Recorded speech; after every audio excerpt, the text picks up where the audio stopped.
chapter 15, just the first few sections. These involve double integrals, and we'll start with doing Riemann sums. And we'll start with this first problem right here, just so you can see it up here, and I can just write bits and pieces on the board. But you remember a Riemann sum from Calc 1?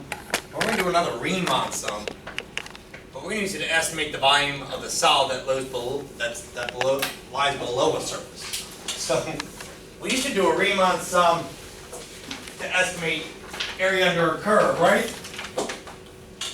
Area under a curve, we build rectangles. So now we're thinking, let's use a Riemann sum to estimate the volume of a solid that lies below the surface of some function like z equal to x cubed y. So that surface may be going like this. So what we're going to do is just build a bunch of rectangular solids and sum up all those volumes. Does that make sense? So it's very simple. It's going to be a Riemann sum. So we have to learn, like, go back and say, all right, we're going to estimate this volume. So we're going to estimate this volume here.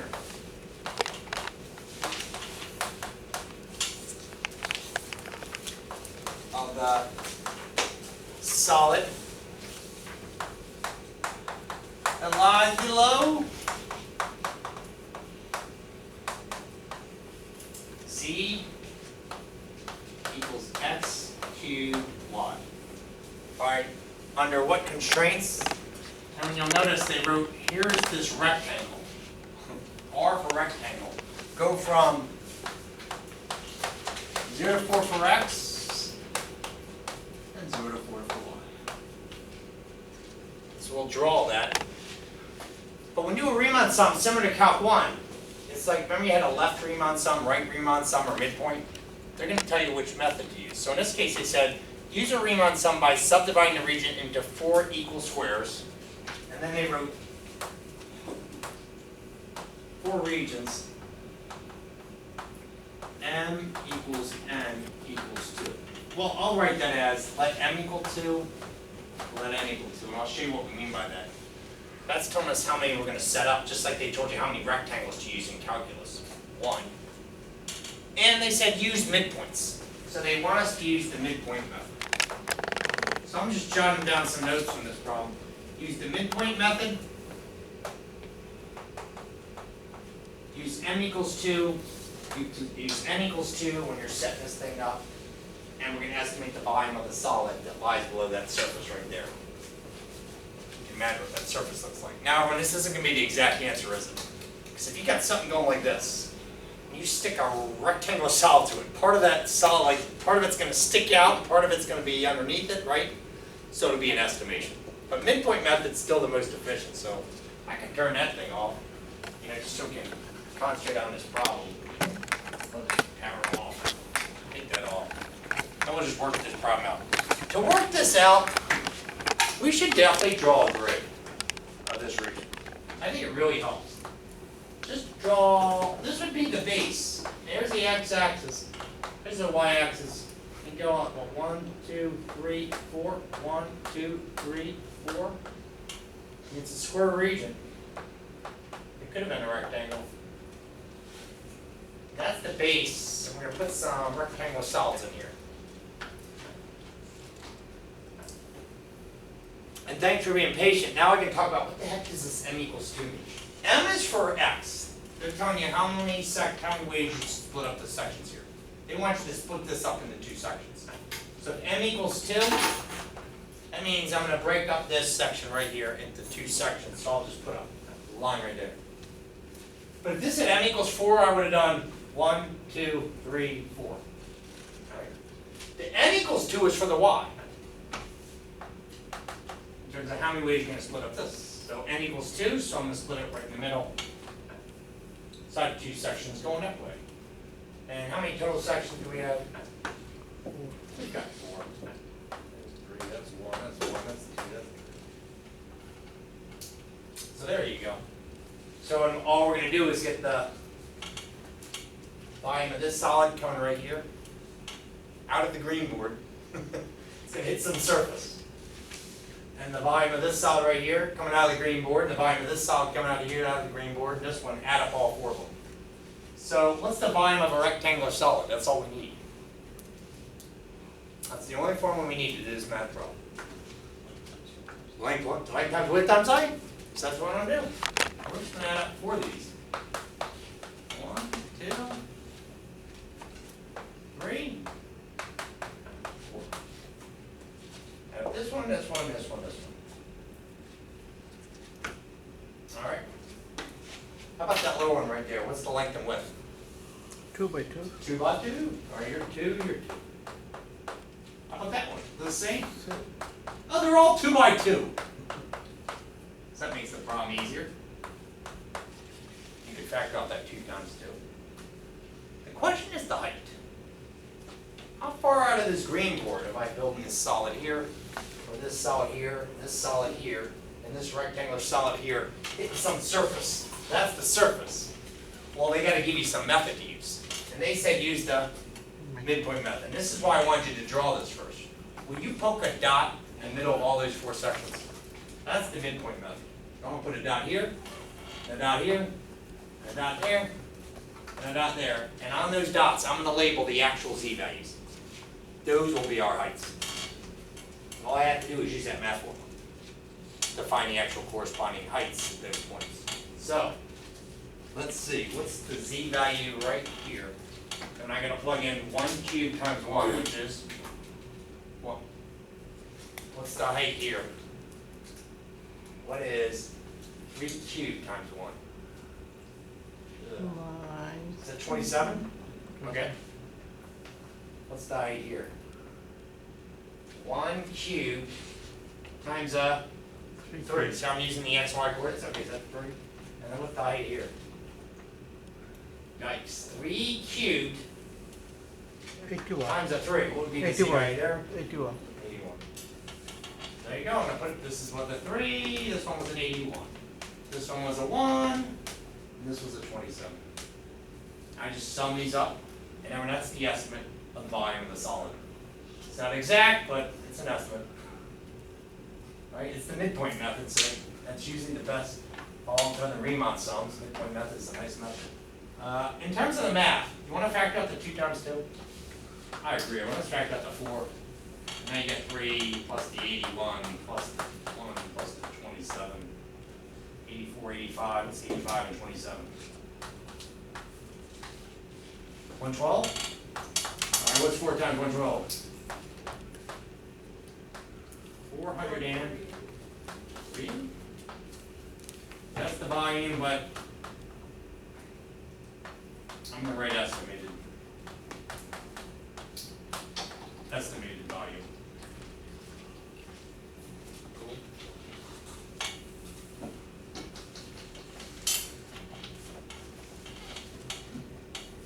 We'll do a couple more of these in terms of estimation, Riemann sums. We'll do a couple more of these because sometimes everyone in this problem, they just gave you the math formula, right? What if they don't give you a math formula, but you gather some values out of a table, like in terms of like just the heights or depths at certain points of a swimming pool? Well, you could estimate the volume of the swimming pool by this technique. You can estimate the volume of the swimming pool just by breaking it into a bunch of rectangular solids like that. All you have to do is know, well, what's the depth over here? What's the depth over there? So we'll do that in a second. Another thing is, this problem they give you the math formula. What if they don't give you the math formula? They give you like contour curves, right? Like a contour map. Okay, then we'll have to read the contour map to get the heights. But they'll still have to give you the method. The most popular is midpoint method. If you did every problem out of this section, I do want to point out, sometimes they go, use the lower left corner of each solid. So if they said use the lower left corner, I wouldn't have used these. I would have used what? That point, that point, that point, and that point. Does that make sense? Or if they said use the upper right corner. So if they do that in the textbook, you can work every problem out of that in the book in that section. And this is 15.1. Use the upper right corner. Okay, use that point, that point, that point, and that point. Hey, do you remember average value from Calc 1? So average value, you could call it FAADE for average. Didn't we just do an integral? In Calc 1, but what did I do out here? 1 over B minus A, and that gave the average. So how do we do this in Calc 3? If it's a function of x and y. So that was like a function of x. So how can I get the average value of this? First of all, I want to give you the notation for this. You know what you just estimated? We write this as a double integral. We just estimated a number. I can call z function of x and y, right? I'll have to put a dy and a dx down there, huh? This is a function of x and y.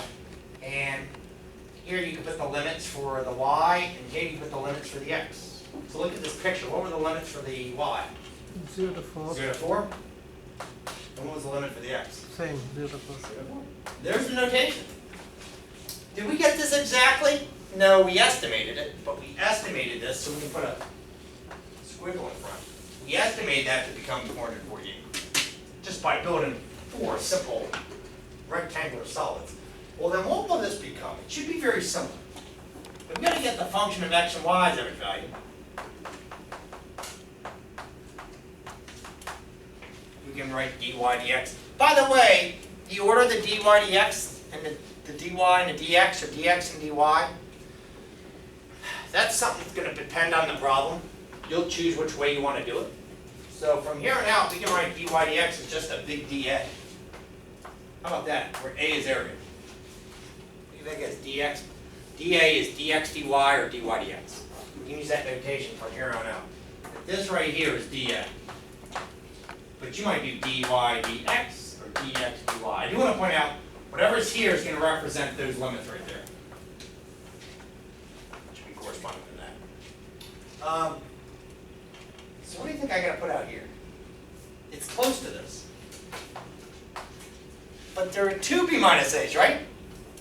There you go. So it would have to be 1 divided by b minus a times another b minus a, which really represents area. So if I call this region right here like D, then what we have to do is it's 1 over the area of D. And I'll just put a D right there. What I'm thinking, there's the region D that you're talking about. The double integrals is representing your region D. You divide out the area of D, and that will give you the average value of that function. So I was just curious if you could estimate the average value of this region right here. Think of these as temperatures. Look, the temperature's 3 degrees here, 1 degree here, 81 degrees here, 27 degrees. Good bless you. Can you estimate the average value of this function? What would I do with that last answer? What's the average value estimate? Divided by 4. Yeah, so all I'd have to do is take this average value 1 over and multiply the double integral, which came out to be what? 448, right? 1 over area D times double integral function of x and y dA. So 1 over, what's that area though? Of this whole region. 16, right? 4 times 4 is a rectangle, it's a square. There you go. Which is, what's that on the calculator if anyone wants to give me, what's that number? 28. Oh, thank you. It's perfect 28, huh? There you go, it doesn't come out as a decimal. There's the average value of this function over that region. It's averaging 28. But it's an estimate. We're estimating. Cool. There you go. You don't have that function of x and y. I'll take the Calc 1 formula out and I'll leave this up. Here's our first formula.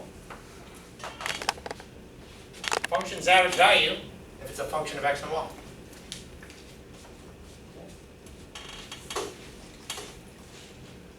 Hey, awesome. We're going to do a couple more Riemann sums, but before we do, can we talk about how to find this exactly? Because we're going to be talking about that today. It comes up in 15.2. You know? We don't have to wait until we do a few Riemann sums. How can we find this exactly? So I'll erase all these, what? I think I've got enough room right here. Let's set it up.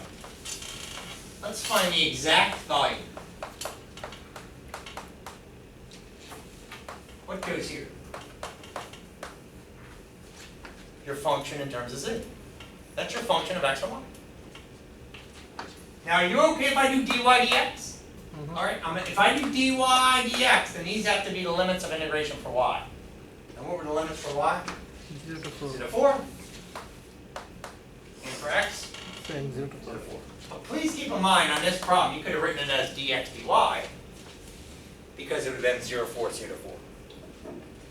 And we'll talk more and more about that setup. How you want to set everything up. All right.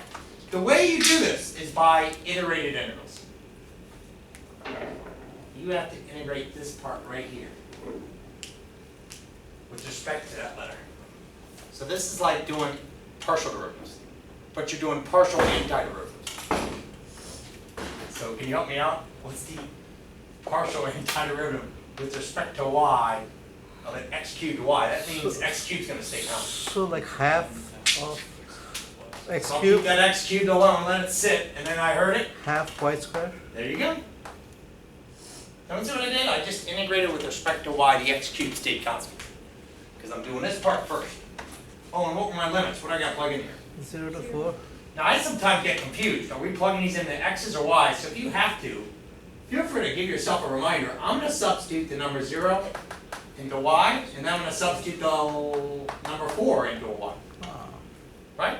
So if you have to label, I don't want you to get confused, you throw it in the wrong letter. Okay, good. Well, would you substitute those? I'm still doing that inner integral. What's 4 squared over 2? 8. Okay, 8x cubed. Minus, now substitute a 0. It'll be 0. I like zeros. Nice. Now are we done? No. They call this an iterated integral. You did the first iteration. Now we're going to do the second. So we just carry this down. It has a what? A dx. Carry this down. It's got a what? And you should notice everything is now in terms of x. Which it is.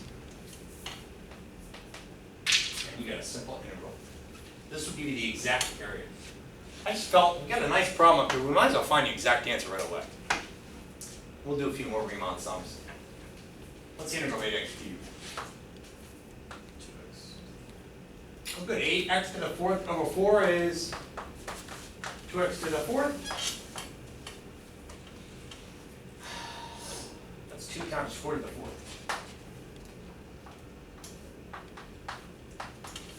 That's 2. That's 64 times 4. So what's 2 times 256? That's exact. What did we get before? 448. 448, you know, close. Underestimate though, if you all agree. It was an underestimate. That's the exact value. So in double integration, first you do with respect to y, then you do it that answer you do integrate with respect to x. Right. Okay. That's what we do. You do everything with respect to y, and then with respect to x. Now, we could have set up this problem as dx dy. We would have started out by integrating everything with respect to the x. Then y. X to the 4th over 4th y. Do all that math, you'll still get the same answer. So in this problem, you had a choice. And that always happens when it's over rectangles. Dx dy, dy dx, set it up the way you want. Right? And either way, it's going to get you the problem, because one of them you're going to do it in terms of one letter before the other. Nice. Hey, before we leave Riemann sums. Before we leave Riemann sums, I want to make sure you know how to do this from a table and from contours. Because you did it from a formula, right? So when you just did Riemann sum, I always want to make sure we don't skip something. Like, okay, we did a Riemann sum from given a formula, like z equals. Can you do it from contour curves? So, I'm going to build contour curves. Does everyone have a copy of the problem set? I'm just going to give you a problem that looks like that, number 2. Just give you something similar to this. So I'm going to get some contours here. And here, 1, 1,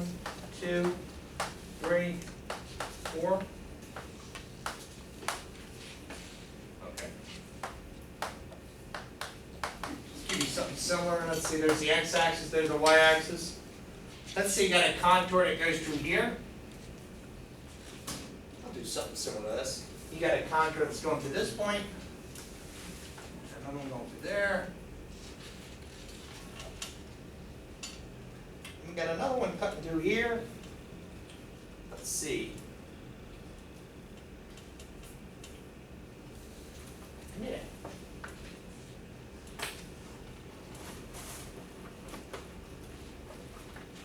Right here.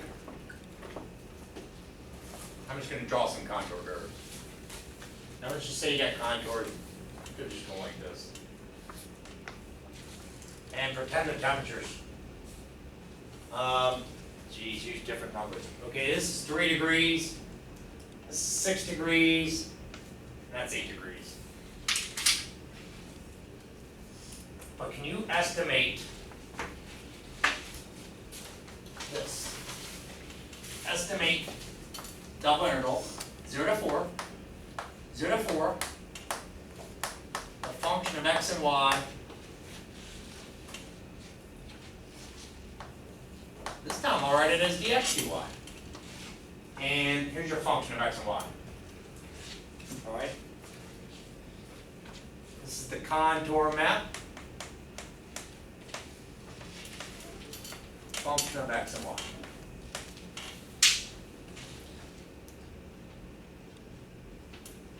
Well, don't they have to say m and m?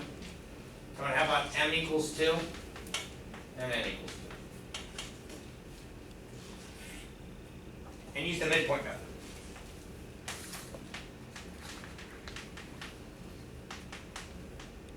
Well, I'm going to draw this grid again. 1, 2, 3, 4, 1, 2, 3, 4. N equals 2, split up x in terms of 2 regions. N equals 2, split up y in terms of 2 regions, right? Use the midpoint method. Okay, there, there, there, and there. So when I'm going to get the estimation of double integral, how many length width heights will it be? It'll be 4 of them. Well, look at this image. This went from 0 to 4 and 0 to 4. What's the length and width of this region right here? 2 by 2. 2 by 2. This one right here? Same. 2 by 2, 2 by 2, 2 by 2.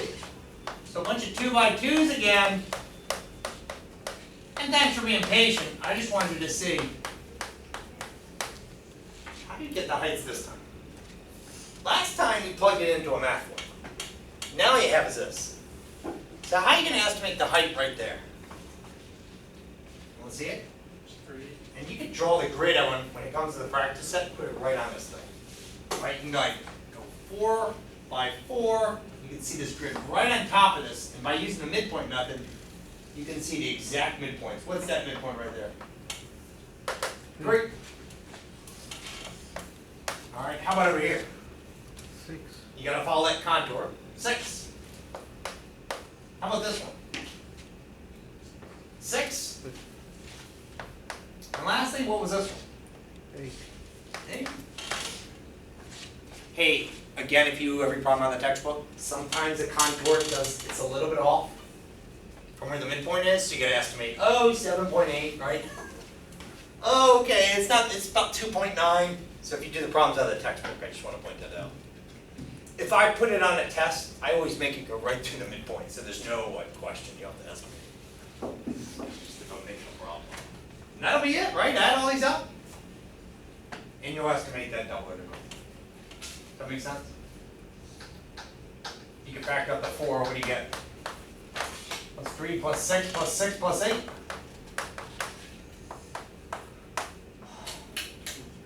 23, 80, 90.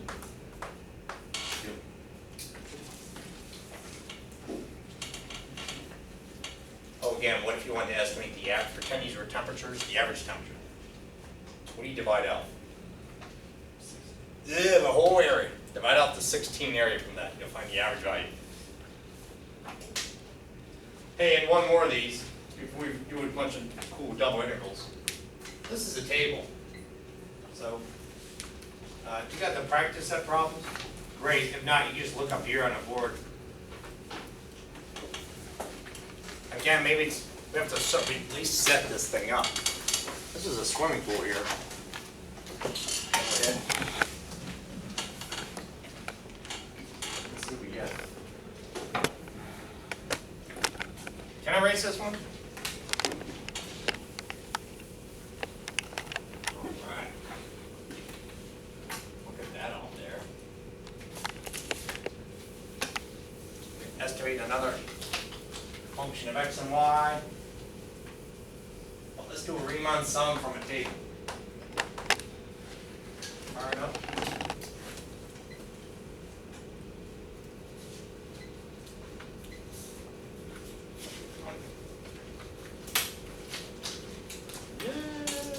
Okay, here's our problem, everyone. The following table shows the depth of water in a swimming pool, measured in feet. Use the midpoint rule, m equals 2, n equals 2 subdivisions. Remember, n is for x, n is for y. To estimate the volume of water in this pool. So when I set up my grid again, I'm going to do this. X will go from 0 to 40, the y will go from 0 to 20, right? I can do that.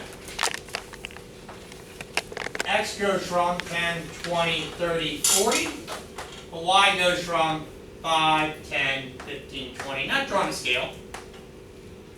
If you want me to draw up the scale, I can, but 5, 10, 15, 20, right? Here's my rectangular region. Not drawing a scale, but I'll just make this go to 20, this goes to 40. So what would this be? 10, 20, 30, 40. This would be 5, 10, 15, 20. They said m equals 2, n equals 2, so I should split this up into what? Split this into 2 regions, and n equals 2. Split that into 2 regions. And what are we estimating? I'll set this up. Now, if I write dx dy, what are the limits for x? 0 to what? 40. 40. What's the limits for y? 0 to 20. 0 to 20. And we're just going to estimate this. And this is going to be an estimation of the volume of the swimming pool. Right? This will estimate the volume of the swimming pool, but we are just building these rectangular solids throughout that whole swimming pool, where they got the actual depth readings. So I can tell what's the length and width of this? 10 by 20. 20. 10 by 20. 10 by 20. 10 by 20, not drawing a scale. How do I get the heights again? What method did they use? Use the midpoint rule. So I'll poke midpoints. Boop, boop, boop, boop. And how do I get these values? 2 problems ago, we got it from a formula. We plugged it in the z equal to x cubed y. The last problem, we read them off contours. Now you get them from the what? From the table. That's all. So let's do it. Help me read this. What's going on when x is 10 and y is 5? All right, the depth is 10. So I'll put a 10 here. Right, a 10. How about when x is 30, y is 5? 11?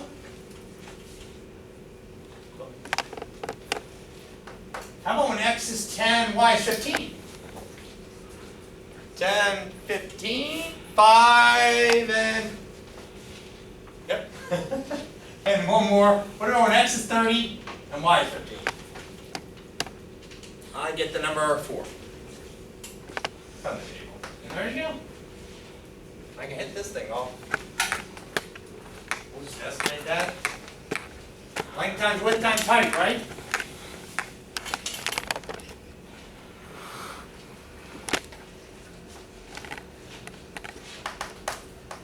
Length with height. Length with height. 2 more length with heights. Every length and width was 20 by 10, right? 10 by 20, 10 by 20, 10 by 20, 10 by 20, but what were the 4 heights? Or in this case, water depths. We get 10, 11, 5, and 4. No particular order. I'm going to factor out that 10 times 20. All right, what's 5 plus 4 plus 10 plus 11? Is that 30? So what's 200 times 30? there you go. Now what were the units? I don't even know. You can read it. Did they give us units? It was in feet, so cubic feet. Cubic feet. That's an estimate of volume. That's what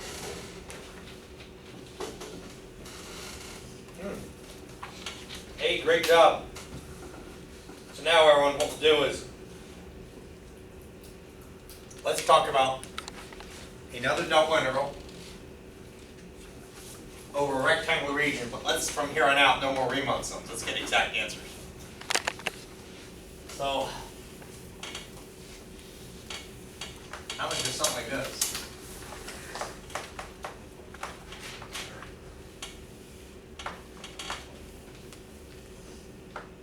Zero to 1, 0 to 2. So we estimate this. I do want to point out, everyone, this is an estimate of volume, right? But with all these problems, maybe I should say net volume, because do you recall in Calc 1 integrals, couldn't integrals come out to be negative? Yes. Couldn't integrals come out to be 0? So what if this surface is dipping below the xy plane over a certain region? Yeah, now you can get like negative values applied to this. Does that make sense? Or what if half the surface was above the xy plane and the other half was below the xy plane? It can even out and get an answer of what? 0. But it looks like here, this surface, does someone agree that's a plane? You recall in our course, that's actually a plane. So we got like a flat plane just over that rectangle region. That's what's going on here. We're estimating the volume. Estimate the volume under a ramp over the region 0 to 2, 0 to 1. So if you have 4 numbers, everyone, that's a rectangle. It's always a rectangle when you have 4 numbers. So we're going to set this up in terms of this. I'll put nothing here first. How about that? I'll start the problem like that, because if I give numbers, I got to tell you who's x and y. So what if they said this? Y goes from 2 to 0, and x goes from 1 to 0. Now you have a choice on how to set it up. But this is the region. Let's draw that.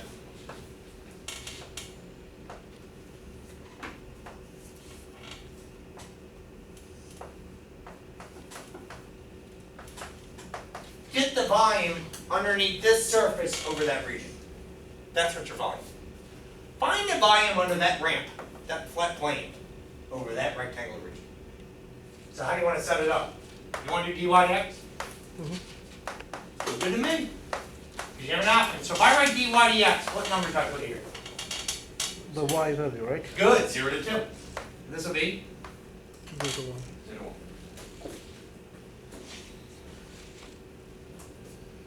And we're ready to rock and roll. But you could have done dx dy, you would have just done what? Inverse it. Switch this around. Now, because I chose this, we're doing an iterated integral. We got to do that first. So what's the integral? Be careful. What's the integral of x plus y with respect to y? So xy plus half y squared. That's the hardest part. Someone here already said that was correct. The integral of x with respect to a y doesn't become like a constant 0. That was, we were thinking partial derivatives. We're now doing partial antiderivative. So the integral in x with respect to y becomes a x y. This one's easy. That's just what? Half y squared. But I'm worried someone would just write down the letter x. That could throw off the whole problem. Oh, and what are we plugging in here? 2 and 0. And where are you plugging into? Which letter? Y. The 1. So I get 2x plus 2. I love zeros. You plug in 0, what do you get? 0 plus 0. And then you carry this what? Down, and you're going integral 2x plus 2 dx. This will give you the volume. It's integral 2x. X squared plus 2x. So what's the volume underneath that ramp over that rectangle region? 3. See, now I'm not drawing the ramp. They call this the region of integration. This is D. The region of integration. Sometimes they call it letter R for rectangle. That's that D right there.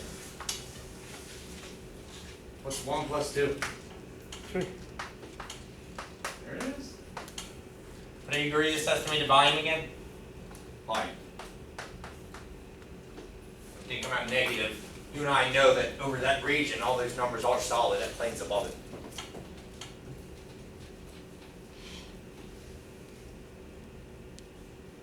So again, what did we just find geometrically? We estimated the volume underneath the surface, z equal to x plus y, over the rectangle region, 0 to 1, 1 to 2.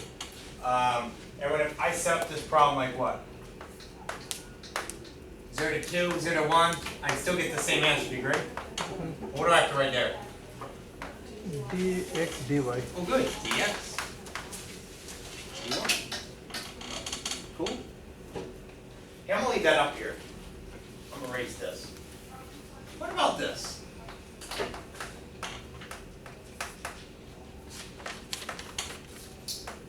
How about just, how about after 0 to 3, 0 to 4? X squared, y squared.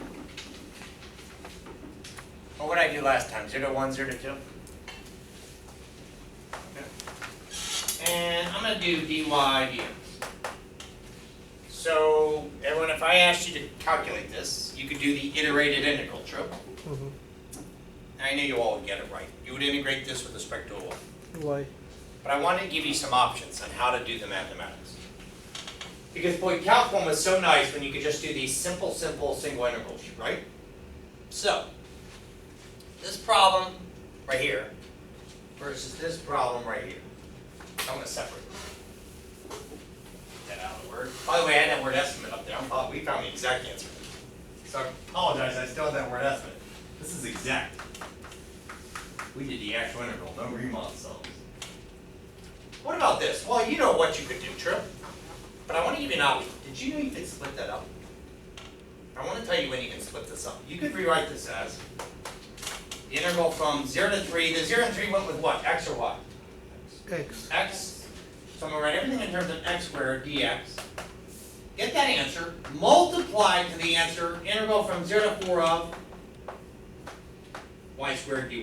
So I wanted to give you this option, if you want it. So I want to give you, if you prefer. Some may. This is how you could work this problem. What I'm saying is you didn't have to do it in an iterated manner to solve that problem. But over here, big wall, you had no option here. So I want us to discuss that. When are you allowed to do this? I call this splitting it up.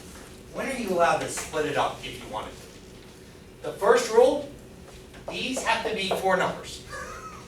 So that's rule number 1. So and here's the rules for split up. If you want to, because I like splitting things up, honestly. You'll see me when I'm doing this chapter. If I'm allowed to do this, I will. I just think it's easier. I'll just do that integral, multiply the 2 values. This can get a little crazy, right? I might mess something up. I can do this if these are 4 numbers, but this had 4 numbers. So there's a second rule.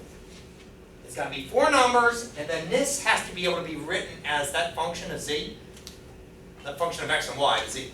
It's going to be written as a product of the x's solely times y solely. So you see what I mean? Can you rewrite x plus y as something in terms of x times something in terms of y to get x plus y? No. It's impossible. So here we had no option.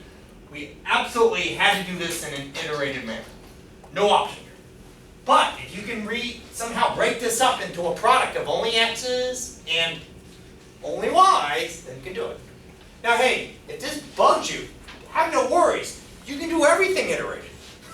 Just do everything iterated. No stress, right? But you will notice on the board, I'll ask this throughout this course, I'll be, hey, can I split this up? Remember, 2 rules. This has to be written as what? A product, x's, y's, isolated solely. And second of all, these have to be 4 what? Numbers. Now when it's a rectangle, it's always 4 numbers, right?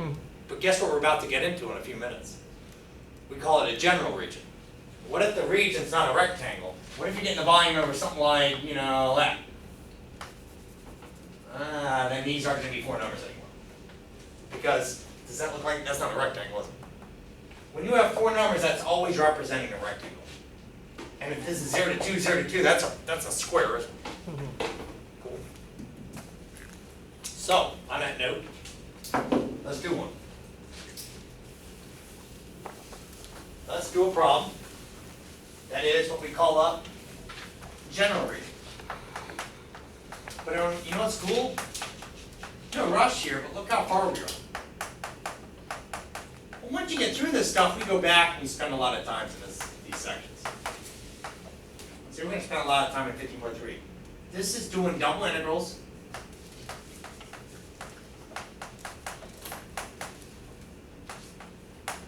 Over what kind of regions? General. Over general regions. And if you want, feel free in your notes to draw a picture. What do we mean by a general region? It's not just a rectangle. Something like part of it's curving,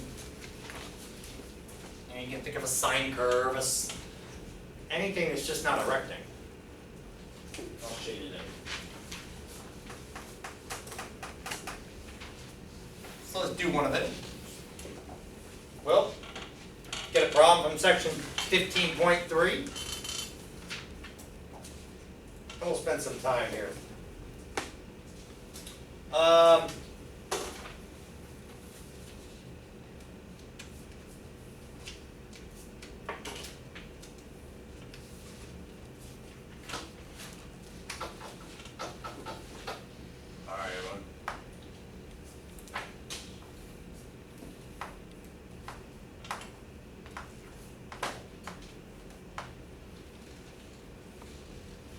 Going to put a D here. So what's the surface now? The surface is just what? Z equals x squared. But the region D is bounded by y equals x squared, x equals 0, x equals 2. So we do have to do some drawing in a section of 15.3. We should draw the general region. They'll tell you where it's bounded. Can we draw that? What would that look like? There's y equals x squared. It keeps going here, but what's x equal to 0? That's right here. X equals 2. Oh, I should have put one other place. And would you write down in y equals 0? Because y equal to 0 is down here. So let's shade that in. There's your general region. You got to set that up.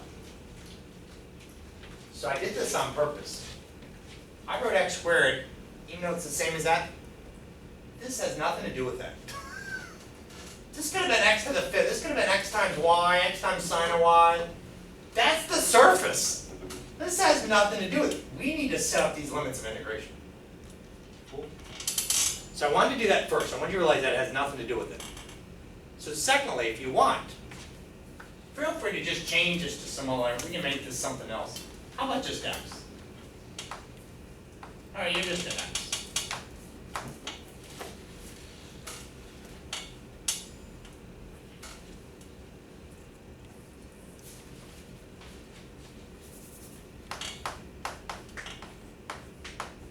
I apologize, I think it'd even be better. How about just x times y? The surface is z equals xy. We're estimating the volume under z equal to xy over that region. So how do I set that up? This is your choice. Do you want to do dy dx? Okay, we do dy dx. Dy dx. And these two have to be what? Y. Y's. And these have to be X. x's. So first rule with general regions, the outer limits of integration have to be numbers. I should say that 5 times, right? The outer limits of integration, no matter what, have to be 2 numbers. This goes throughout all of calculus. We'll even do triple integrals eventually. Well, then the outer limits of integration have to be numerical values, right? So if I did this, can you tell me the 2 x values? 0 Just look to at your image. And that's why you'll make your image. You'll shade that bounded region, 0 to what? 2.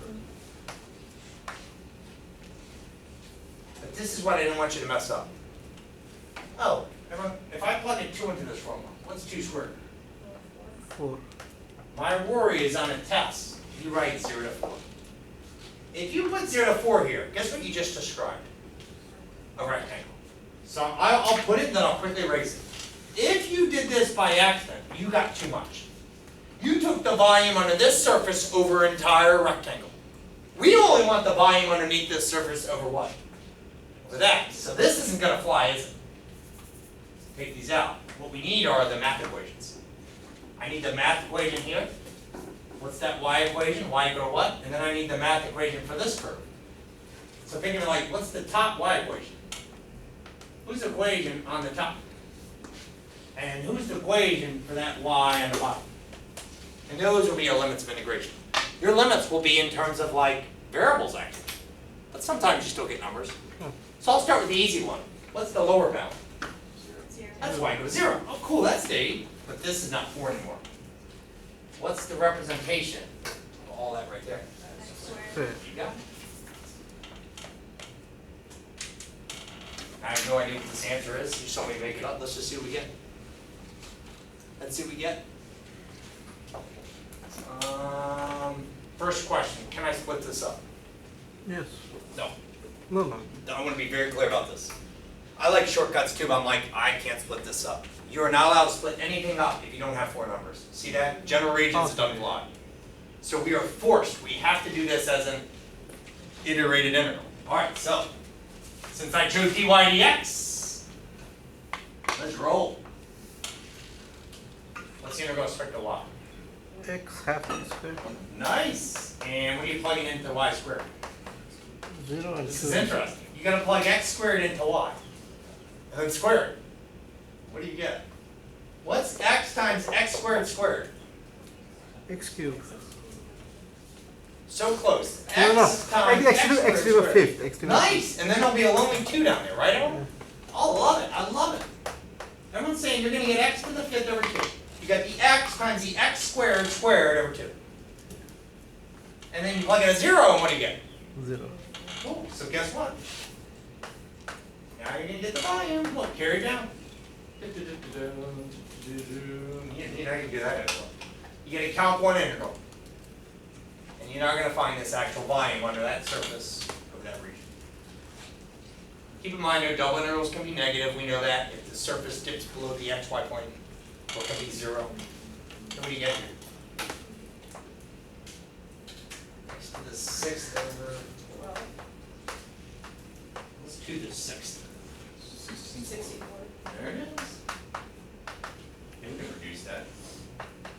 What's 16/3? Yeah, 5.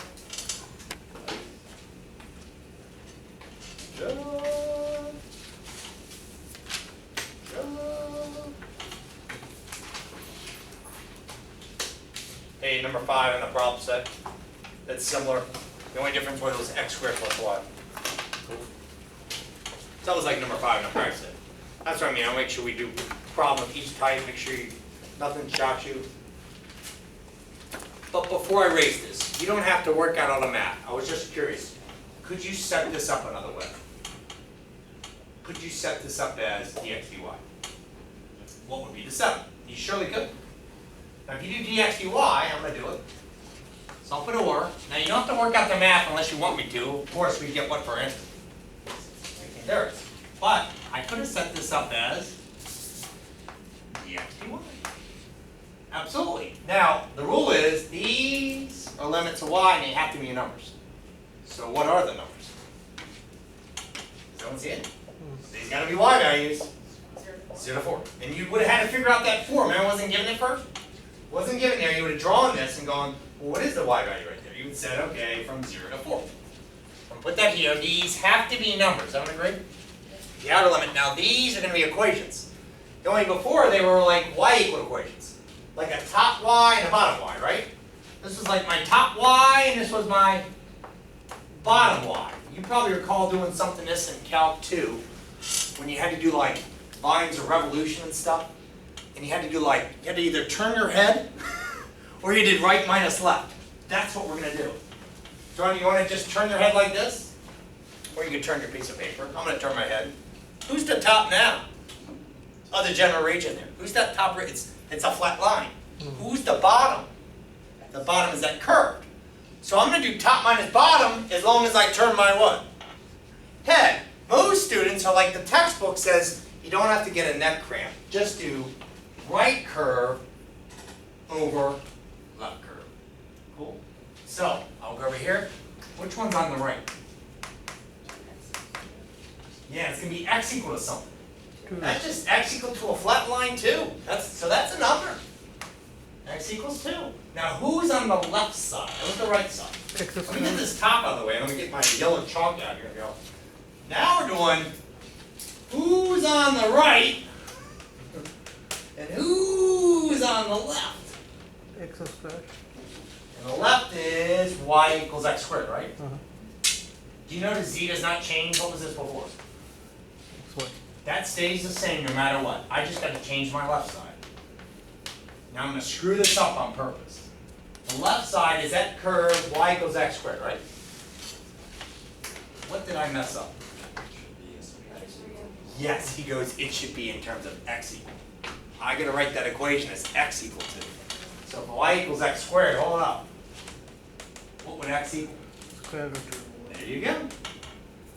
Now you do not have to do all this math, Mile. I know you know how to do it.